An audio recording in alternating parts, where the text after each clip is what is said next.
The airplane's descent felt less like a landing and more like the end of a very long, tightly coiled spring, finally releasing its tension.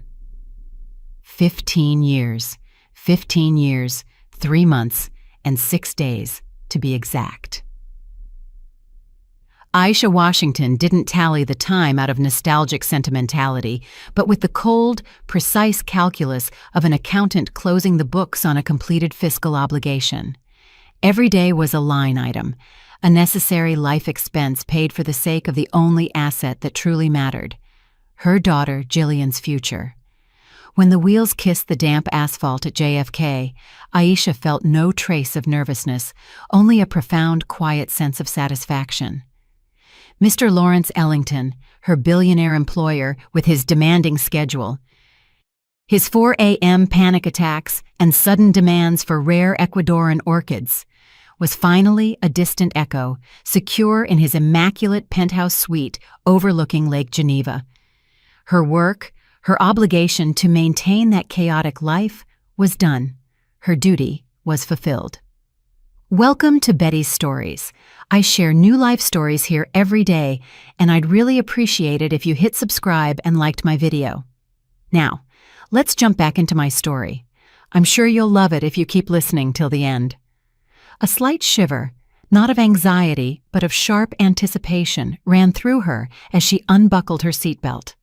For a decade and a half, she had flawlessly managed someone else's volatile existence, their homes, their crises, their complex offshore finances. Now she was coming home to simply live, to settle into the quiet rhythm of a life lived next to her Jilly. The New York air, thick and humid after the crisp alpine coolness, smelled of melting snow and diesel exhaust, a familiar, native scent that felt like a cloak settling on her shoulders. Aisha hadn't warned anyone of her arrival. She craved the raw, unfiltered moment, the pure, childlike delight on Jilly's face, a look she had only been able to imagine while reading her daughter's short, somewhat restrained emails. "Mom, everything is wonderful. Trent takes such good care of me. We live in a huge, beautiful house outside the city. You would be so happy for us," Jilly had written. And Aisha had been happy. Every electronic missive was a justification for the sleepless nights, the missed holidays, and the birthdays where she could only send money and gifts via courier. She had missed Jilly's college graduation and her wedding. She had only seen her husband, Trent Thorne, in stiff professional photos. He looked tall, self-assured, and clearly descended from a reputable family. The name, Thorne, sounded heavy, solid, and utterly establishment. This was precisely the life she had sacrificed everything for. Stable, secure, and utterly unlike the fragile existence Aisha herself had known. The taxi driver, a middle-aged man whose tired eyes held the weariness of navigating endless city traffic, whistled softly when she gave him the address. "Whoa, ma'am, Greenwich, Connecticut? That's some serious zip code." Aisha offered only a polite, reserved smile. "Yes, it is." Her daughter deserved the best, the most serious kind of security. As the cab transitioned from the roaring expressways to the hushed, narrow lanes of the exclusive enclave, Aisha let herself picture Jilly. Perhaps she had gained a little happy weight, softened by the ease of privileged domesticity. Maybe they were expecting a child? The image warmed Aisha's chest. She would finally be a grandmother. She imagined walking a pristine stroller down these manicured lanes, past formidable mansions, making up for all the lost, empty years. The car finally halted before a set of elaborate wrought-iron gates, easily 3 times Aisha's height. Beyond them, the house loomed, massive, constructed of pale stone, topped with a dark, slate roof and pierced by countless windows. It wasn't merely large, it was overwhelming, less a family home and more a monolithic fortress. "They won't let me pass the security booth," the driver noted, glancing nervously toward the heavily defended entrance. "You'll have to call ahead to get them to open up." Aisha paid the fare and stepped out, acutely aware of his curious gaze following her. He likely assumed she was expensive staff, perhaps a private nurse or an executive assistant, arriving for her duties. Her attire, the severe coat, the high-quality leather carry-on, was, after all, the quiet uniform of her demanding trade. She approached the separate pedestrian gate and pressed the call button. A melodic, silvery chime echoed momentarily through the silent, cold neighborhood, then faded into nothing. She waited 1 minute, 2 minutes. Silence. A flicker of deep unease stirred within her. Jilly knew her mother might call any time. Aisha pressed the button again, holding her breath. Still nothing. She rattled the gate handle. Unlocked. This was another oddity. Houses of this caliber were habitually triple-locked against the world. Aisha pushed the heavy iron door open. The sound was a harsh scrape against the gravel. She walked along the paved path toward the front entrance, a massive slab of dark wood featuring a shining brass handle. It was slightly ajar. Just a crack. A draft of cold, dense air and an unnerving silence seeped out from the opening. Her anxiety, previously a faint tremor, surged into a cold wave. Leaving her suitcase abandoned on the polished stone porch, Aisha carefully pushed the enormous door open. "Jilly?" Her voice sounded hollow and unsure in the vast space. The door swung silently inward, ushering her into an enormous, echoing foyer. The floors were white marble, the ceiling soared, vanishing into the heights of the second story, and a wide, winding staircase dominated the center, worthy of a palace. The air here was strangely cold, carrying a sharp, chemical scent of professional polish and bleach. The house was utterly silent. No television, no voices, no music. A deep, unnatural quiet that made her ears ring. "Jilly, it's me, Mom!" Aisha called, forcing more volume into her voice. The word Mom rebounded off the marble walls, echoing briefly before dissolving somewhere high above. And then she saw her. At the very far end of the immense foyer, nestled at the foot of the palatial staircase, a woman was kneeling. Her back was toward Aisha. She wore some kind of shapeless, soiled gray uniform, her hair tucked tightly under a simple scarf. She was scrubbing the thin lines of grout between the marble tiles with methodical, repetitive, utterly exhausted movements, wielding only a small, stiff brush. A deep chill pierced Aisha, originating not from the cold floor, but from an internal, icy dread.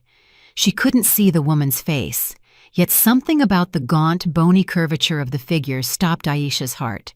She moved forward slowly, her expensive heels clicking loudly, each step echoing in the silence. Finally, she read the crude embroidery on the back of the dirty, greasy apron. Each word landed like a physical hammer blow against her temples. "Thorne family help." "No," Aisha whispered, the soundless exhale barely escaping her lips. The woman flinched violently at the sound and turned slowly, as if the effort required enormous reserves of strength.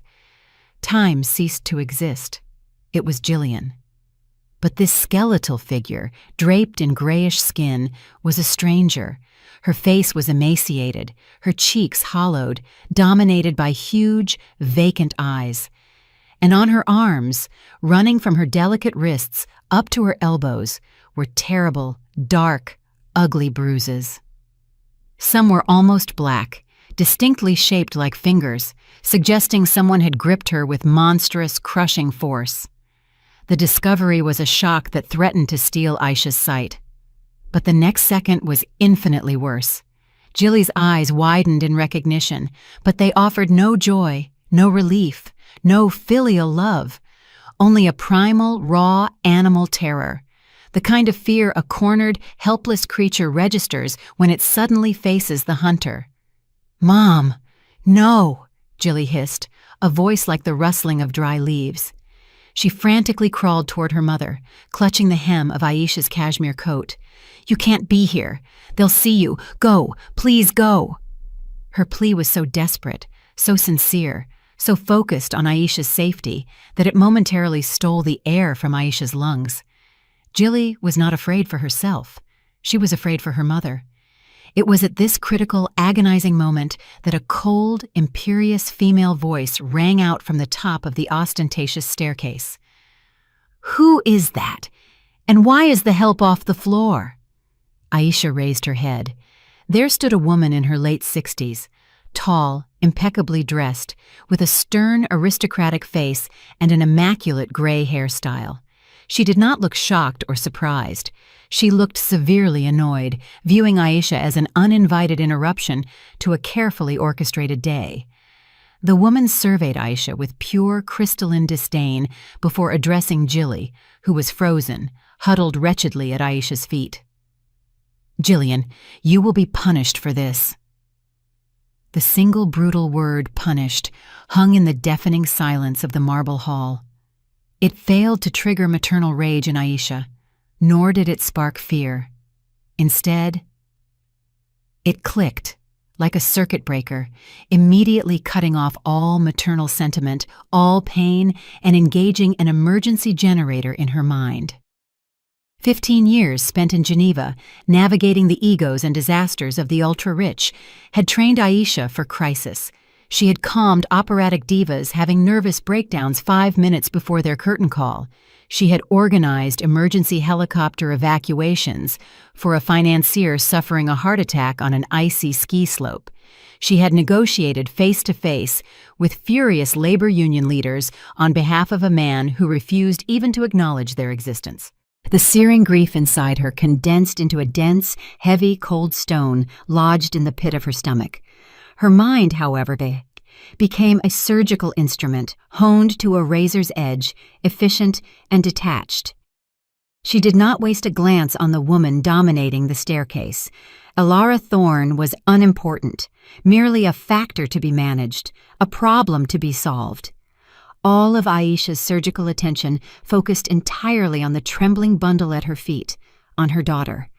Aisha's voice was even and calm, the tone she used when issuing non-negotiable commands during a high-stakes crisis. "Jillian, stand up."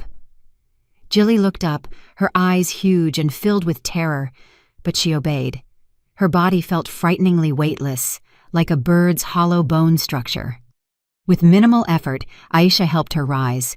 Jilly swayed precariously, and Aisha steadied her, feeling the shocking sharpness of her shoulder blades jutting through the thin, gray fabric of the uniform. Without uttering a single word, Aisha unbuttoned her cashmere coat, the one she had purchased in Zurich with her first substantial bonus, imagining she would one day stroll with Jilly through a Manhattan park. She took it off and draped the expensive, warm fabric over her daughter's shaking shoulders. The coat instantly hid the pathetic apron with its humiliating inscription. Instantly, Jilly looked less like a beaten servant and more like a profoundly frightened, fragile teenager. "Who did this to your hands?" Aisha asked, her voice just as quiet, gazing down at the monstrous bruises. The question was not an accusation, but a simple statement of fact that needed to be recorded and logged. Behind her, Aisha heard the rustle of expensive fabric and the measured descent of heavy steps. Elara Thorne was coming down the stairs, every footfall radiating her ingrained awareness of her own overwhelming power in this house. "I am Elara Thorne," she announced in a tone of glacial ice, stopping just a few feet away from them. "You will immediately release my son's wife. She has obligations." Only then did Aisha turn, looking the older woman directly in her hard, unforgiving eyes. Aisha recognized the type instantly, women born with the unwavering conviction that the entire world was merely their personal estate, and everyone else was, by definition, the staff. Elara's face was flawlessly maintained, but hard, like a perfectly preserved death mask. "I am Aisha Washington, her mother," Aisha replied, articulating every syllable distinctly. Her gaze was as cold and unrelenting as Elara's. "You will show me her room, now." A fleeting, disorienting flash of surprise crossed Elara's aristocratic features. She had clearly braced herself for any reaction: tears, hysterics, pleading, or crude threats. She was utterly unprepared for a calm, non-negotiable command issued with the precise authority of a CEO. It was not the language people in her rarefied social circle used with someone like Aisha. That crucial second of hesitation was Aisha's first small, vital victory. Alara compressed her lips, her face hardening instantly with fury, but she complied, turning and walking silently deeper into the cavernous house. She led them past the enormous echoing foyer, not up the sweeping main staircase, but through a long, dim corridor. It smelled vaguely of yesterday's heavy soup from the adjacent gleaming kitchen. She then navigated them to a cramped, dark service staircase located at the very back of the house, the staff entrance. Climbing the squeaky utilitarian steps, Aisha tightened her protective grip on Jilly's shoulder. Jilly was shaking uncontrollably, entirely silent, clinging to her mother. The room was located in the attic. It was a small, pathetic closet with a dramatically sloping ceiling and one tiny, perpetually dust-filmed window tucked under the roofline. Inside, the furniture consisted only of a narrow iron bed covered by a thin gray blanket and a single, wobbly stool. There was no desk, no closet, no mirror.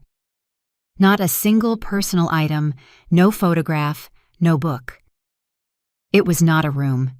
It was a glorified janitor's storage space where a human being was permitted to sleep. The air was stale and heavy with the dense odor of hopelessness.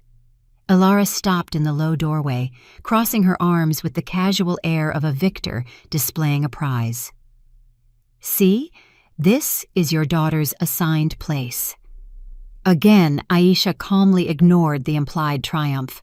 She carefully sat Jilly down on the iron bed. Only then did she pull her Swiss-issued smartphone from the inside pocket of her coat. In that miserable, dusty closet, the sleek, cold, efficient device looked like a defiant artifact from another world. Aisha's fingers moved across the screen with habitual speed. She was not searching for old friends or relatives. She opened a premium hotel booking application, the St. Regis, Presidential Suite. She chose a way-fake anonymous name, Anna Wolski.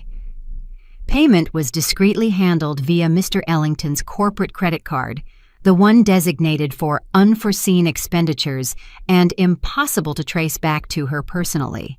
The entire transaction took less than 60 seconds. The booking confirmation flashed silently on the screen. The plan was set. Aisha pocketed the phone, took Jilly's cold hand once more, and looked directly at Alara. "We're leaving," she stated simply. She led her daughter past the frozen figure of Alara and out of the cold, stifling cell. Alara did not physically move, only following them with a gaze that was a volatile mixture of venom and total bewilderment. She still fundamentally failed to grasp what was happening. She had lost, but the comprehension of her defeat had not yet registered. They descended the service stairs and passed through the same huge, soulless foyer. Aisha grabbed her abandoned suitcase from the porch. Miraculously, the taxi was still idling discreetly near the gate. Aisha asked the driver to wait, though a practical part of her mind already suspected things would not go smoothly according to plan. The driver watched with barely concealed curiosity as Aisha helped the strange, frightened girl, now wrapped in an incongruously expensive coat, into the spacious back seat. The car pulled away, and the stately, formidable Thorne mansion began to shrink rapidly in the rearview mirror. Jilly sat huddled beside her mother, still shaking. She was not looking at Aisha, but staring fixedly into the empty space directly ahead of her. "Mom, you don't understand," Jilly finally whispered, her voice ringing with the terror that had become her constant companion. "My phone. Trent tracks it. He always knows exactly where I am. He'll find us." Aisha looked calmly at her daughter, then at the small, cheap smartphone Jilly was gripping tightly. It wasn't a communication tool. It was a leash, an electronic collar that bound her to her captors. Aisha gently took the phone from Jilly's weakened fingers. Jilly did not resist at all. Without a word, Aisha pressed the power window button. The cold November air rushed violently into the cabin. The car was just leaving the quiet residential road, merging onto the roaring highway. Without an instant of hesitation, Aisha simply threw the phone out the dark window. It flashed briefly, a dying star, and disappeared into the night, instantly swallowed by the roar of passing trucks and cars. Jilly gasped sharply, looking at her mother with wide, stunned eyes. "He can track that," Aisha said, her voice utterly calm as she pressed the button to close the window. "He won't be able to track us." The silence inside the cabin became thick, almost physically palpable, broken only by the hiss of the tires on the wet asphalt. Jilly didn't cry. She just stared straight ahead. Her motionless, vacant gaze, devoid of tears but filled with shock, was more terrifying to Aisha than any violent sobbing. At the hotel, a doorman in a crisp, dark livery suit instantly opened the door for them.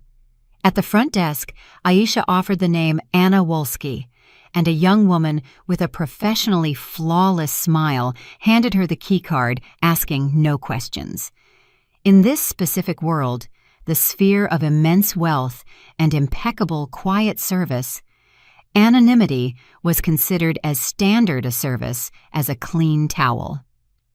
Their suite was located on the 23rd floor.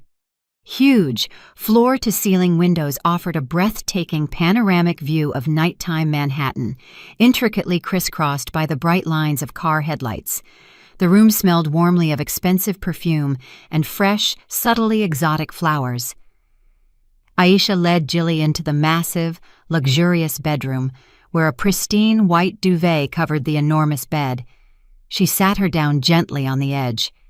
Jilly was still light as a feather. "I'm going to run you a bath," Aisha said quietly. While the water softly filled the deep marble tub, Aisha used the phone to order a light, easily digestible dinner. Simple chicken broth, fresh-baked bread, and herbal tea.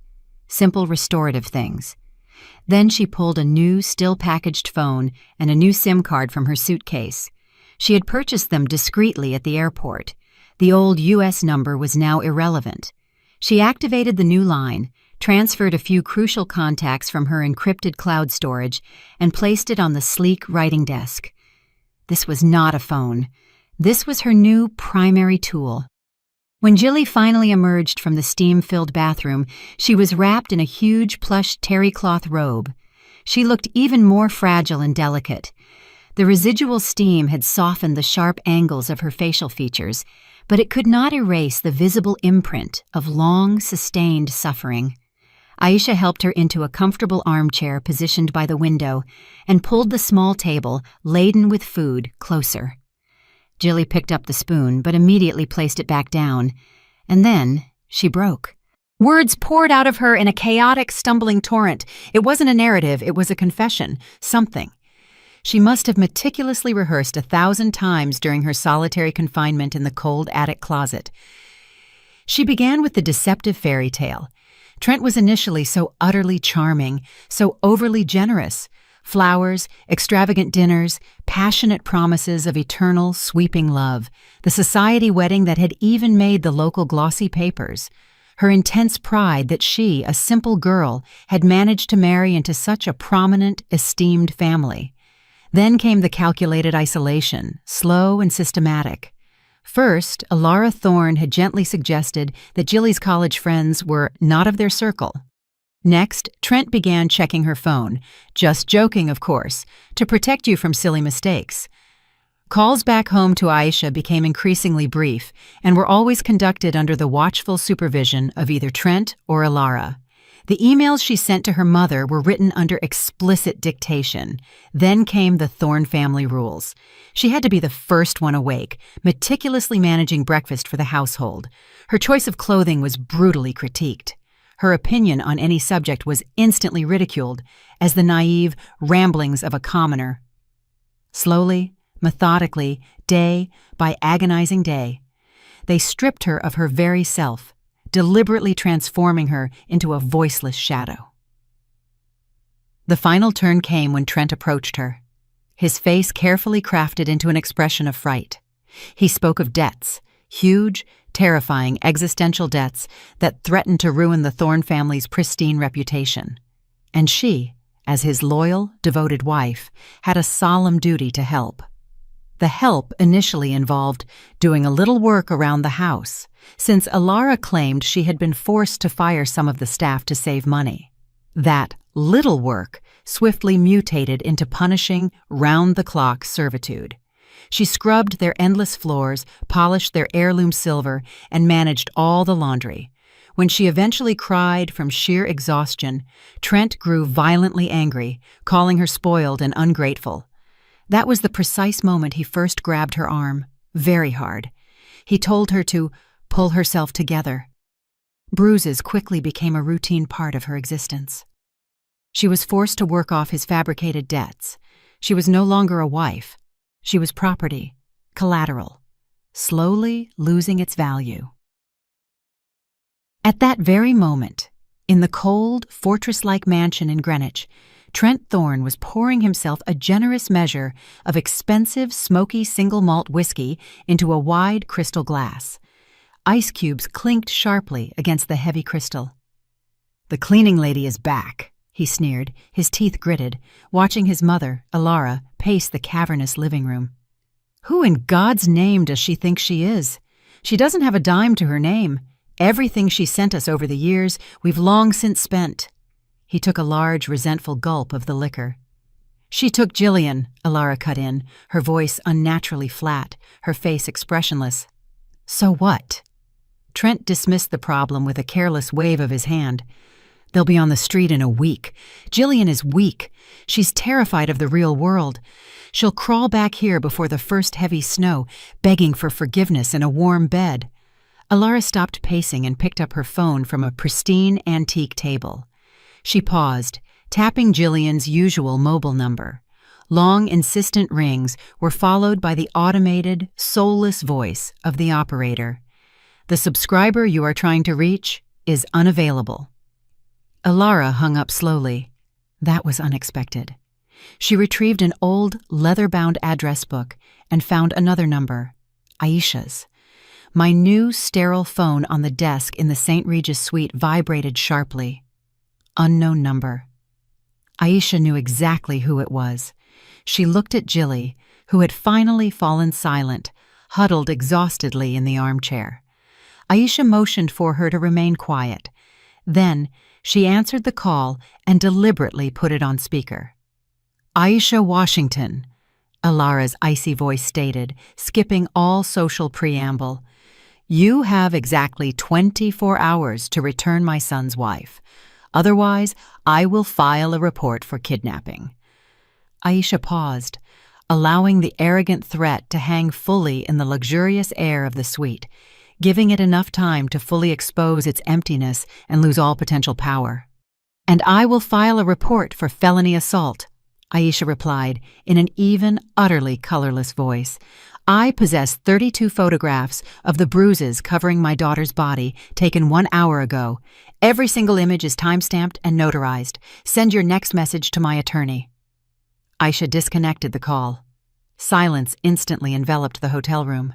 Miles away in Greenwich, Trent and Alara stared at each other in utter, paralyzed confusion. A cleaner, a simple immigrant staff member, suddenly had an attorney? Where would she possibly find the funds or the nerve to retain an attorney? Their deep-seated certainty in their own social omnipotence had cracked for the very first time. Aisha placed the phone back on the writing table. Jilly was looking at her mother as if she were seeing her, truly seeing her, for the first time in years. In Jilly's terrified eyes, for the first time during this terrible, endless evening, something other than terror finally gleamed, a tiny, weak, but unmistakable spark of hope. That nascent spark, Aisha realized, gave Jilly the required strength to articulate the one thing that was scarier than the beatings and the humiliation. She swallowed hard. Her voice dropped to a barely audible, wretched whisper. "Mom, the apartment. The one you bought me in Brooklyn. It's gone." Jilly's breath hitched. "Trent said we had to sell it immediately to pay off his debts. He made me sign papers over to his mother, Alara." These words did not cause a fresh wave of maternal grief in Aisha. The pain had long ago completed its transformation into that cold, dense stone anchored in her stomach. Now, that emotional weight became her ballast, her anchor. It successfully prevented her human emotions from overwhelming her professional capacity. Instead, an absolute ringing silence fell over her acute mind. In that profound silence, a different, colder mechanism engaged. This was no longer a subjective family drama or a personal tragedy. It was verifiable financial fraud.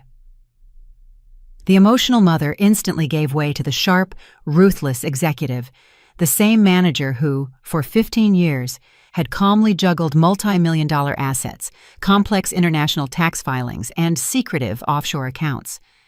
The condo, which Aisha had bought specifically with the money earned from her years of sleepless, demanding labor, was not merely a sentimental home for her daughter.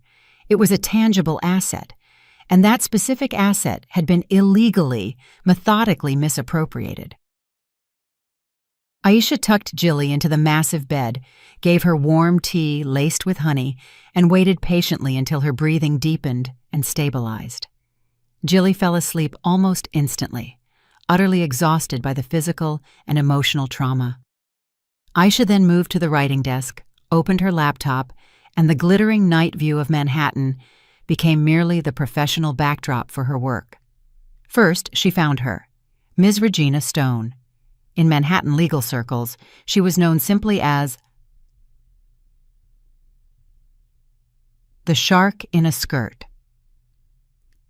Her specialization was razor-focused: corporate disputes, complicated fraud, and rapid, aggressive asset recovery. She was known to be expensive, ruthless, and therefore the perfect candidate. Aisha composed a short, clear, and utterly professional email with the subject line, "Urgent consultation, confidential." She attached scans of her valid Swiss passport and her official employment contract with Mr. Ellington, ensuring Ms. Stone would immediately understand she was not dealing with an irrational crackpot. Second was a critical early morning call to Geneva. She contacted Monsieur Girard, her trusted source.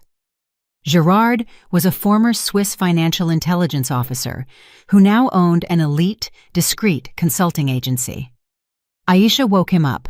He was distinctly displeased until she uttered the critical phrase, "I need the best financial auditor in New York City, a specialist in tracking hidden assets and identifying offshore schemes." Exactly 20 minutes later, the detailed resume and private number of a man named Mr. Samuel Hayes appeared in her inbox. The core team was assembled. Now Aisha needed to gather irrefutable, contextual evidence.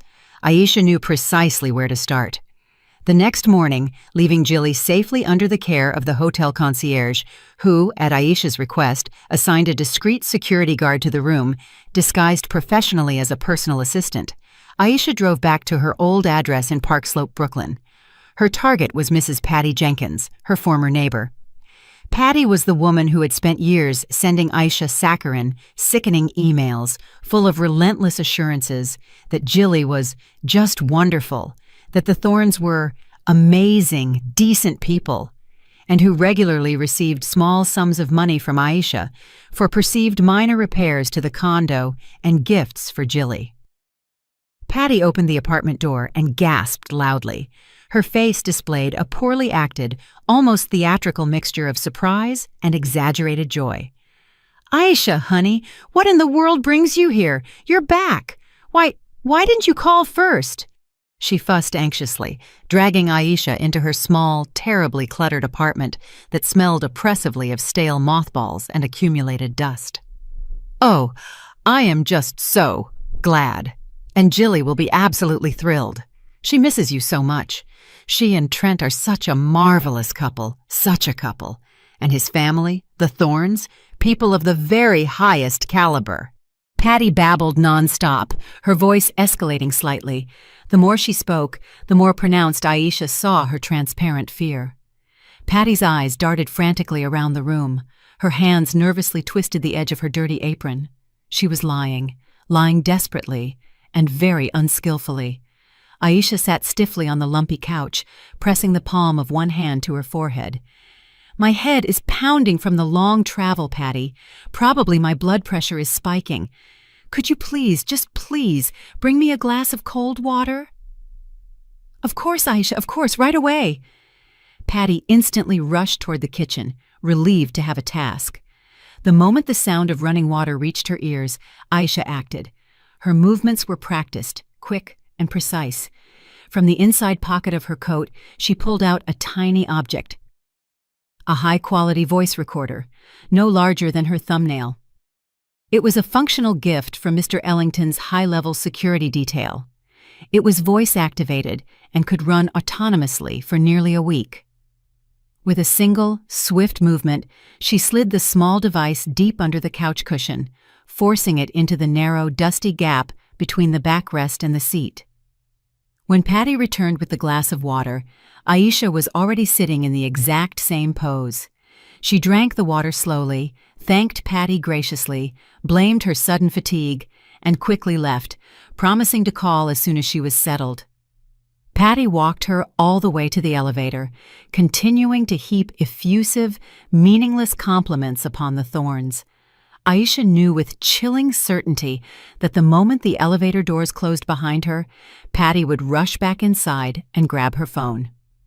Returning to the hotel, Aisha found Jilly still peacefully asleep. She quietly sat down in the armchair with her laptop to check her email. The reply from Ms. Stone was already there, scheduling an initial meeting for the following afternoon. Just then, a new notification popped up. It was an anonymous, encrypted email address. There was no subject line, no recognizable signature, just a few short lines of dense, horrifying text. "They are lying. It's not about Trent's debts." That was cover. Alara is liquidating all assets and consolidating funds. They plan to move to Cyprus in 72 hours. Jillian was the final price to clear Trent's name, and Alara signed over his share of the inheritance to him. Check the safe in the basement office. Aisha reread the message, again, and a third time. The letters formed words, and the words formed a monstrous, blood-curdling picture. The coldness that had been a dense stone in her gut instantly spread through her veins, freezing her blood solid. This was not merely cruelty or humiliation. This was a cold-blooded, meticulously calculated financial plan. The constant psychological warfare, the daily humiliation, the ugly bruises, all of it had been a calculated distraction, a smokescreen, while they were ruthlessly cashing out their entire lives here to begin a new one overseas. Aisha realized her sudden, unexpected arrival didn't just catch them off guard. It had violently shredded their carefully established schedule.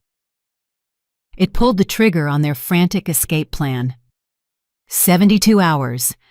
The phrase pulsed on the laptop screen, instantly transforming from simple text into a horrifying metronome counting down to a complete catastrophe. She closed the lid of the laptop. There was absolutely no room left for emotion, no room for fear.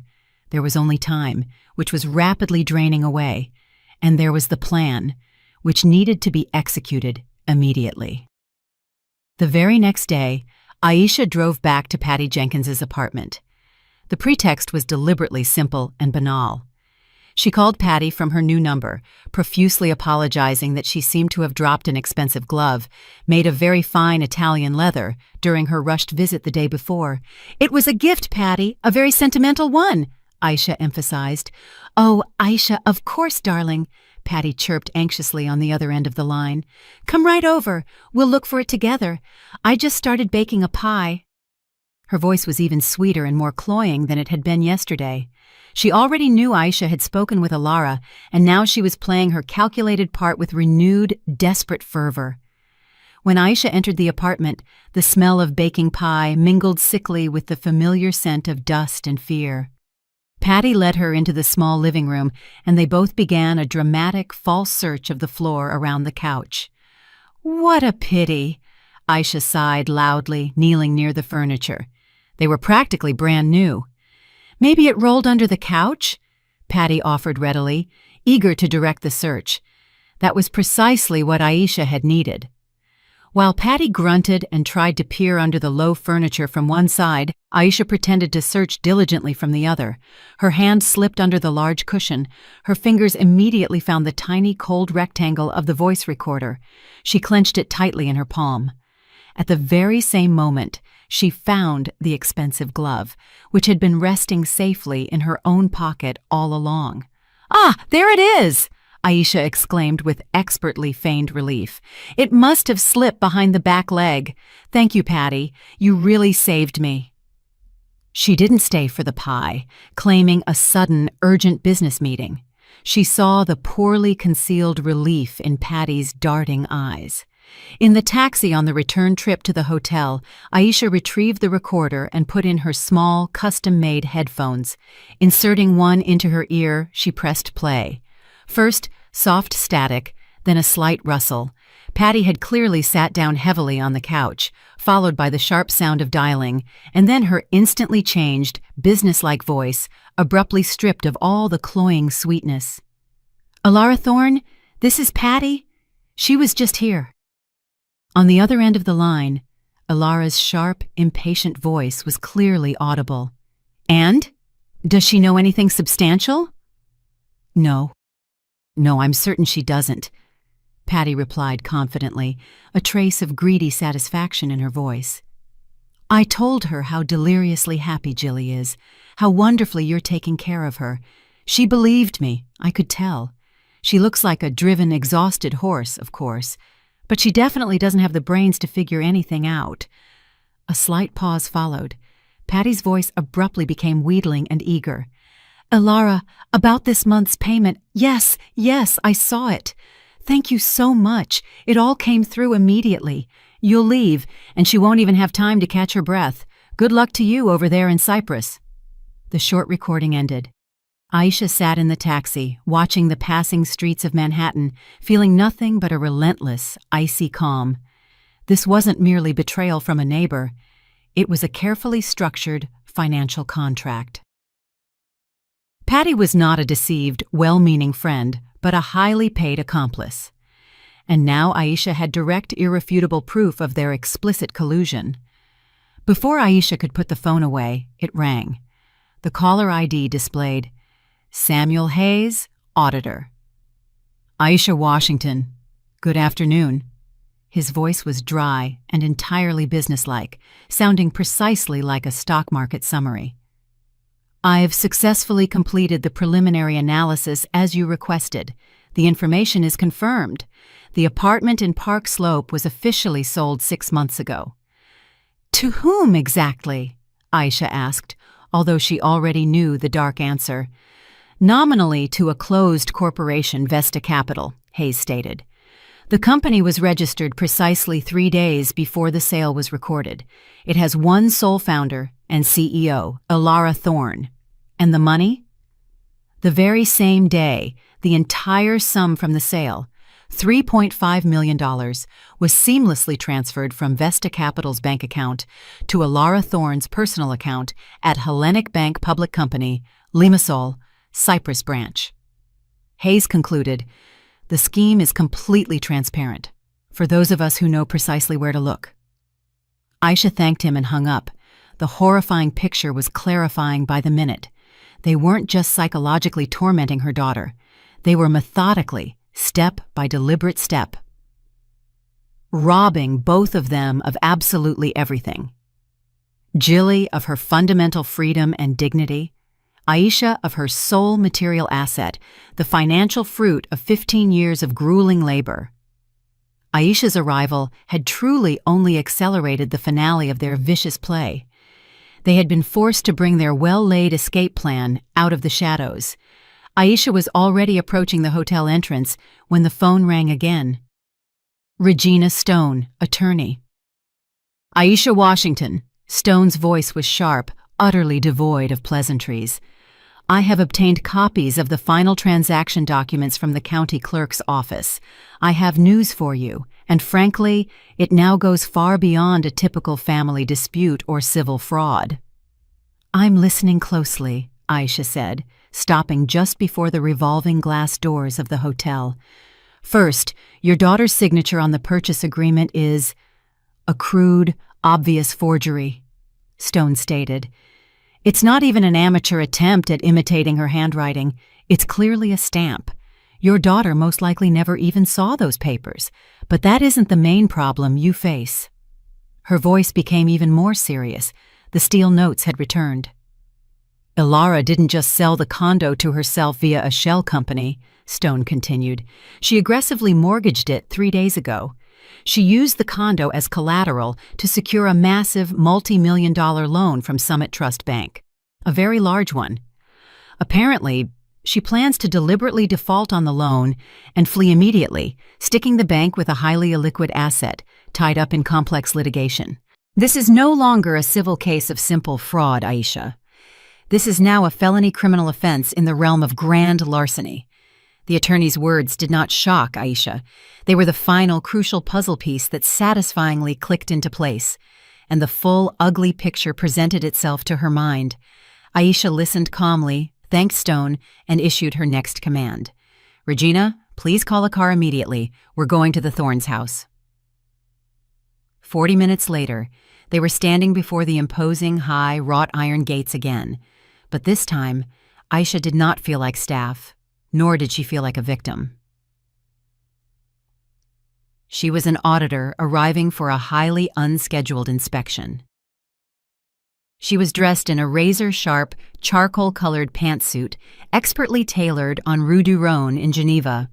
A pristine white silk blouse and an expensive, restrained Swiss watch adorned her wrist. This was her battle uniform, the unmistakable uniform of a professional problem solver. Regina Stone, a tall, fit woman with a cold, predatory glint in her eye, stood next to her, holding only a thin, legal leather briefcase. Aisha pressed the call button. The melodic chime sounded exactly the same as the first time, but today there was nothing magical or fairy tale about it. It was the clear, commanding signal for the commencement of battle. A full minute passed before the massive door finally opened. Ilara Thorne stood rigidly on the threshold. Seeing Aisha, she was not surprised. Her face was an impenetrable mask of pure ice and banked fury. "You are on private property," Ilara snapped immediately. "This is illegal trespassing." Aisha took a single, deliberate step forward, forcing Ilara to instinctively retreat backward into the vast, echoing foyer. "I've come for my asset," Aisha stated. Ilara's eyes narrowed instantly. At that moment, Trent Thorne appeared dramatically from behind his mother. He was wearing an expensive velvet dressing gown, but he looked thoroughly disheveled and dangerously angry. He stood blocking the wide doorway with his massive body. "Get out of our house!" he snarled, a low, guttural sound. "Jillian is not here, you peasant. She is my wife, and I am calling the police on you for kidnapping, old woman." "I didn't come for Jillian." Aisha's voice sliced cleanly through his aggressive tirade. It wasn't loud, but it was so purely icy that Trent stopped speaking mid-sentence. "I came for the $3.5 million from the illegal sale of my condo." For a split second, an absolute silence reigned in the marble foyer. Then Trent threw his head back and laughed. It was a coarse, self-confident laugh, radiating the profound certainty of a man convinced of his own total impunity. $3.5 million? Are you completely out of your mind, cleaning lady?" Trent sneered, stepping closer. "You have nothing. You are merely staff, just like your pathetic, worthless daughter. Get out before I call security and have you dragged off my property." Aisha ignored him completely. Her focus was solely on Ilara, who stood behind her son's shoulder, noticeably paler, but still trying desperately to maintain her composure. "I possess bank statements showing the direct transfer of funds from your dummy company, Vesta Capital, to your personal account in Limassol, Cyprus," Aisha said, articulating each word slowly and crystal clearly. "I have a notarized affidavit from Summit Trust Bank Security confirming your fraudulent loan acquisition attempt, and—" Aisha paused, deliberately shifting her gaze from Ilara's face to Trent's. "I have a damning audio recording of your 4-minute conversation with Patty Jenkins, where you meticulously discuss the details of your conspiracy." Aisha watched the color instantly drain from Alara's face. She saw her hand twitch instinctively, as if blindly searching for stable support. "Your flight to Cyprus is scheduled for tonight at 10 p.m. from Newark," Aisha continued, maintaining the same flat, even tone. "And mine?" She glanced meaningfully at her Swiss watch. "Mine is whenever I choose." The arrogant, familiar smirk completely slid off Trent's face. He looked wildly from Aisha to his mother, a look of dull, bovine confusion filling his eyes. He did not understand the complex financial jargon, but he immediately grasped the stark, profound essence of the threat. And like any primitive, spoiled creature, he reacted to the threat with blind aggression. "You're lying, you wicked bitch!" he roared, lunging forward at Aisha, throwing his hand out to physically grab her. But he didn't reach her. "Stop, you absolute idiot!" A different voice, sharp, young, and entirely contemptuous, rang out suddenly from the top of the sweeping main staircase. All four people, Aisha, Regina Stone, Trent, and Alara, looked up immediately. Standing there was a young woman in her mid-20s whom Aisha had never seen before. She had dark hair cut into a choppy bob, a piercing, cynical gaze, and was dressed in a casual style that the aristocratic Alara likely considered utterly vulgar. In her hands, she held a thick, ledger-style book. It was Angela, Trent's younger sister, the one Jilly had mentioned only once, calling her quietly, the troubled one. Angela descended the marble stairs slowly, her heels clicking a precise, deliberate rhythm on the cold steps. "She's not lying, Trent," Angela said, stopping halfway down the stairs and looking at her brother with deep disgust. "And I was the one who gave her the account numbers." She then directed her cutting gaze toward her petrified mother. "Hello, Mom. I have a growing feeling you forged my signature on your business documents too, didn't you? Just like you did Jilly's." Angela's words dropped into the deafening silence of the foyer, like heavy stones into a frozen well. Trent froze entirely, his arm outstretched, his face a perfect picture of dull, bullish bewilderment. He stared blankly at his sister as if she were speaking an unknown alien language. All his performative aggression, all his slick, feigned authority instantly evaporated, leaving behind only a bewildered, utterly spoiled man in an expensive velvet robe. Aisha wasn't watching him. She was focused entirely on Alara. Aisha saw something profound and terrible die in Alara's eyes. Not hope. True hope had been absent in that woman for a long time. What died was her absolute last illusion of unshakable control. The calculated betrayal by the weak son she continually covered for was merely an irritating inconvenience to be managed. But the devastating betrayal by the daughter she had always despised, written off and dismissed as the troubled one, turned out to be the fatal, unexpected blow. It had originated from the place she least guarded. It violated every single one of her rigid notions of a world where the weak must quietly submit, and the troubled must remain silent in their assigned corner. Alara slowly, agonizingly slowly, turned her head toward her daughter. There was no visible fury in her gaze. There was something infinitely worse, a cold, definitive nullification, as if she were ruthlessly erasing her daughter's name from the very book of life. "You," she said quietly, but every single word resonated clearly in the dead silence, "are hereby disinherited. You are nothing to me." Angela gave a bitter, utterly joyless smile. "I've always been nothing to you, Mom, so I lose nothing of value." And then Alara turned back to face Aisha, and Aisha saw her change yet again. The cornered beast stopped thrashing wildly.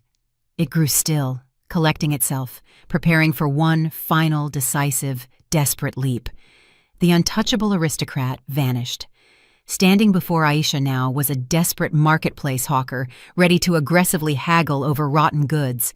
Her voice immediately lost its metallic, icy edge. It became wheedling, falsely intimate, almost conspiratorial. "This is all just a terrible misunderstanding," she began, taking a cautious step toward Aisha, moving around the frozen, statuesque figure of her son. "I can see you're a professional, a woman of serious business, Aisha. Let's be entirely reasonable." She stopped very close. Aisha could smell her heavy, expensive perfume. It no longer seemed like a symbol of supreme luxury, but merely a desperate attempt to mask the deeper smell of decay. "How much?" Alara asked in a near whisper, her voice suddenly cracked and low. $10 million? 20? Name your price, any price you can imagine. We'll give you the money right now, immediately. You hand over that ridiculous recording and all your papers, and we will leave this place." She glanced briefly away, toward the spot where Jilly had been kneeling hours earlier.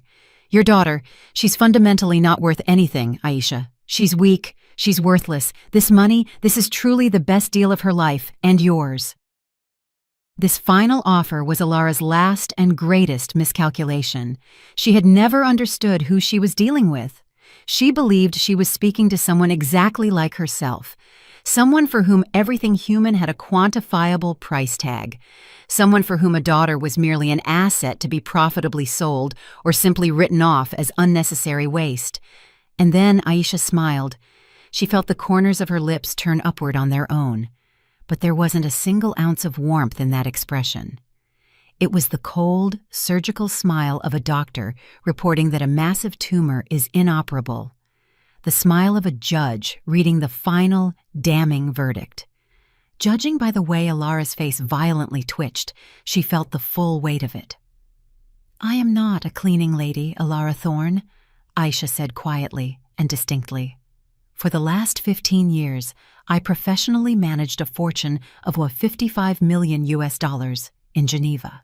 I know exactly what the massive risk of flight means, and I know very well how the financial police and international law enforcement operate in any major country in the world."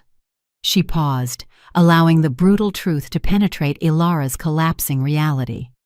Ilara's entire world, built exclusively on rigid class superiority and financial arrogance, utterly collapsed in that second. Aisha saw it clearly in her widening pupils. "My price," Aisha looked her straight in the eye, boring into the very soul of her petty, greedy nature, "is everything."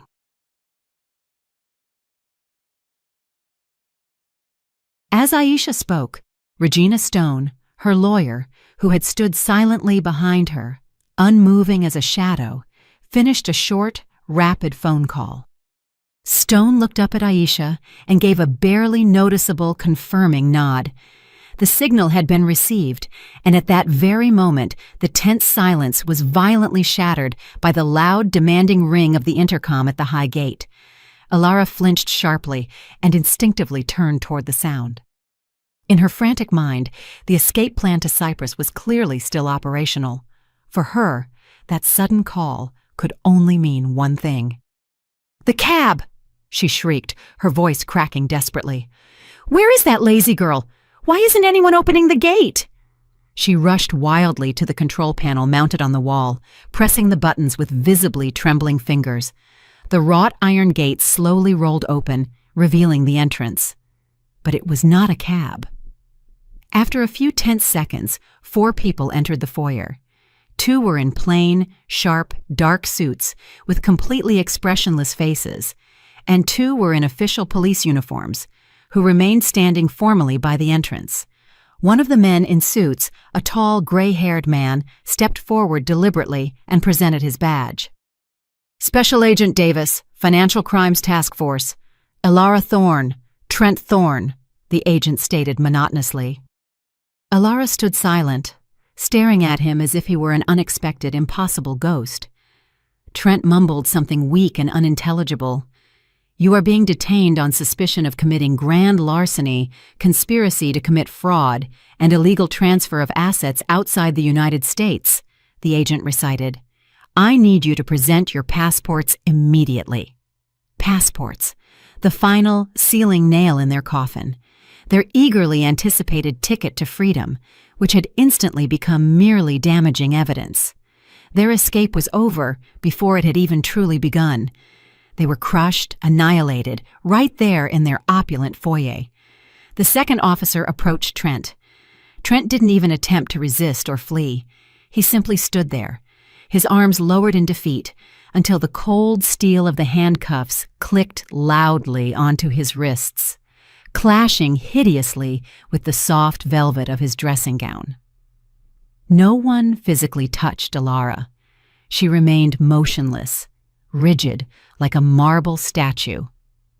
Only her deathly, frightening pallor revealed that she was still conscious and alive.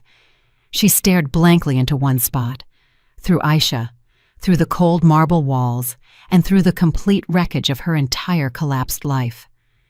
As Trent was being escorted rapidly toward the exit, he seemed to suddenly awaken from his shock. Passing the open front door, he saw the car parked waiting at the gate, the one Aisha and Stone had arrived in, and he saw exactly who was sitting safely in the back seat. Jillian. She sat there, still wrapped in Aisha's expensive coat, fragile but noticeably straight. Aisha had asked her to come. She had told Jilly that she needed to see this moment, not their humiliation, but the moment of her own profound liberation. Seeing her, Trent roared. It was a primal cry of impotent, caged, animalistic rage. All his polished veneer, all his slick, fake self-assurance fell away entirely, exposing his true, petty, and deeply malicious essence. "It's you! You set this all up, you scheming bitch!" he yelled, violently struggling against his escorts. "You won't get anything, do you hear me? Nothing! You're still my wife, you stupid cow!" He continued to scream curses and meaningless threats until he was physically shoved roughly into the waiting, unmarked car. And then Regina Stone took a deliberate step forward. She addressed neither Aisha nor the arresting officers. She spoke directly to Trent's retreating back.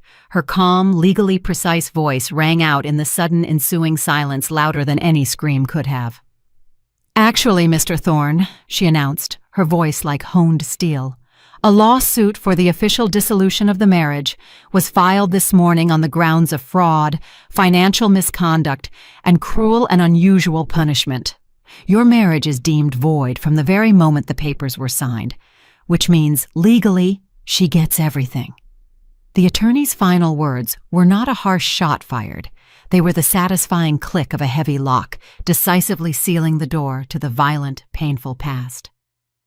Aisha stood quietly in the cold marble foyer amid the fresh wreckage of another life. She felt neither schadenfreude nor even profound satisfaction. She felt only silence. The absolute, deep silence that finally settles after a long, exhausting, devastating storm has passed fully through. 6 months later, the air in Aisha's vast corner office on the 40th floor smells faintly of freshly brewed coffee and rich lemon wood polish. From the massive panoramic window of the Manhattan high-rise, she can clearly see the entirety of New York, bustling, corporate, and living ruthlessly by its own complex rules. Rules that Aisha has now learned not only to fundamentally understand, but to effectively use.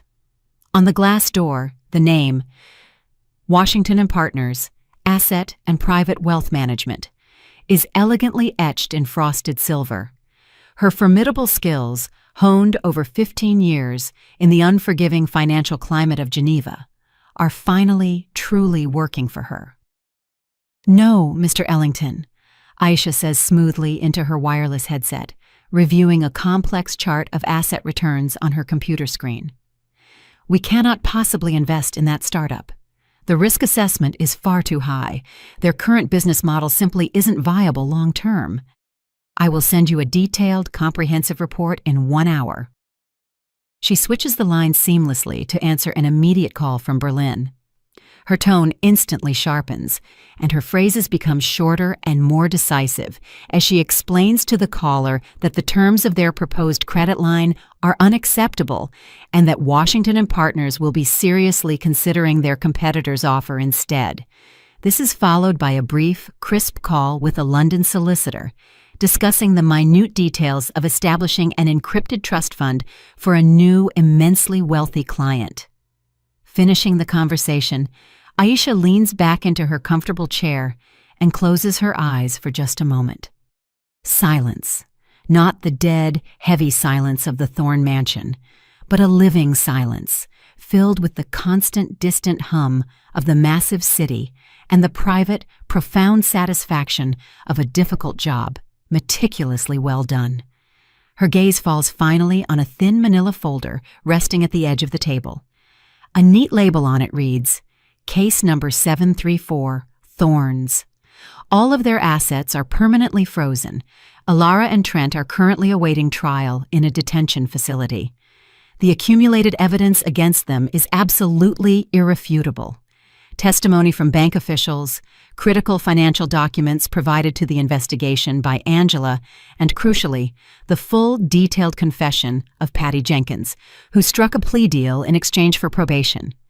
Patty turned out to be petty, greedy, and easily cowed, like most people who commit sustained evil out of a mixture of fear and naked avarice. The Park Slope condo is hers again. Or rather, Jilly's and hers. The notarized deeds are secured safely in her vault. Every single document, every record, painstakingly gathered in that folder, is a brick. A brick in the massive, impenetrable wall she has successfully built between her daughter and her brutal past. Aisha checks her watch. It's time. The most important meeting of the entire day. She is not driving home to her own elegant apartment. Her car turns off the noisy, crowded highway onto a quiet country road that winds gracefully through a dense pine forest. The air here is profoundly different. It smells deeply of sharp pine needles, rich damp earth, and immediate, overwhelming peace. Tranquility Harbor, the sign reads. The rehabilitation center is not a hospital. It is more like a highly exclusive country club designed specifically for those whose soul desperately needs rest and gentle rebuilding. Small, cozy cottages, a perfectly manicured park, elaborate greenhouses, and a complete, deliberate absence of all hustle and urgency. Aisha finds her in the protected garden near a row of meticulously kept rose bushes. Jilly is kneeling on a special soft mat, working carefully in the soil. She wears simple linen pants and a light plain t-shirt. Her hair is cut short now, and it suits her surprisingly well, revealing her delicate neck and a newly stubborn set to her jawline. She is still very thin, but the sickly, gaunt thinness of starvation is gone. And most importantly, her eyes. They are clear, calm, and present. The hunted, frantic terror is completely absent. She smiles genuinely when she sees Aisha and waves a hand lightly stained with dark earth. "Mom, look, this is a Pierre de Ronsard rose," Jilly says, her voice low and focused. "The agronomist showed me exactly how to plant it correctly. The root collar needs to be precisely level with the soil surface." Aisha sits down quietly on the nearby bench, watching Jilly's focused, smooth movements.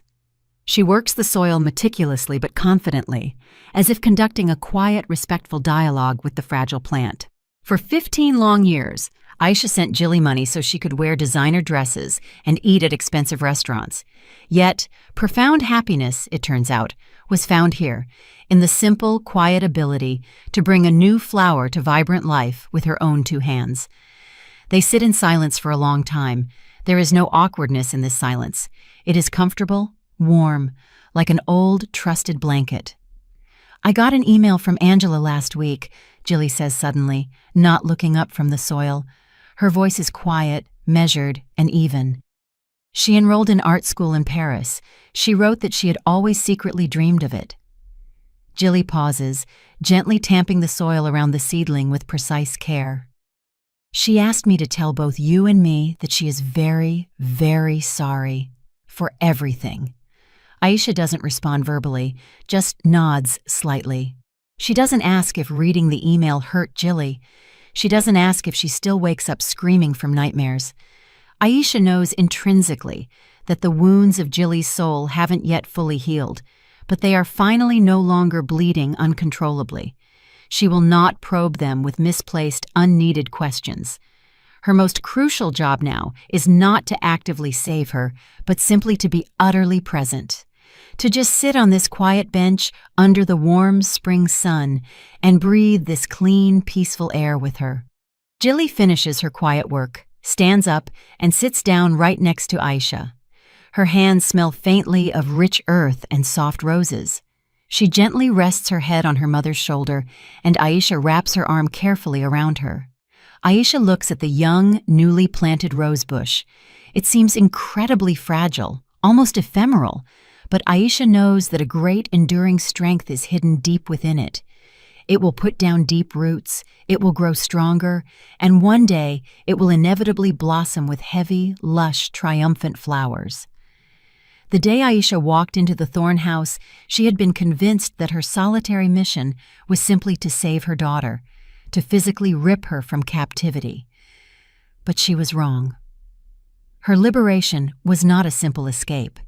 It was a decisive counterattack. She didn't just pull Jilly from the ruins of her life. She meticulously tore down the entire world that had caused her daughter such agonizing pain. And in its collapsed place, brick by careful brick, using her mind, her honed experience, and her unyielding will, Aisha Washington had successfully built a new world for both of them. A safe, calm, and prosperous world where they can finally sit quietly on a bench together and simply watch the roses grow. I'm really glad you're here and that I could share my story with you. If you liked it, show me by liking the video and subscribing to my channel. Let's see how many of us there are. Write in the comments which city you're watching from and what time it is. I'm so curious to know where all you wonderful people are tuning in from. If you want to support me a little extra, you can also send a small donation. I share new life stories for you every single day. And now, 2 of my most popular stories will pop up on the screen so you can choose what to watch next.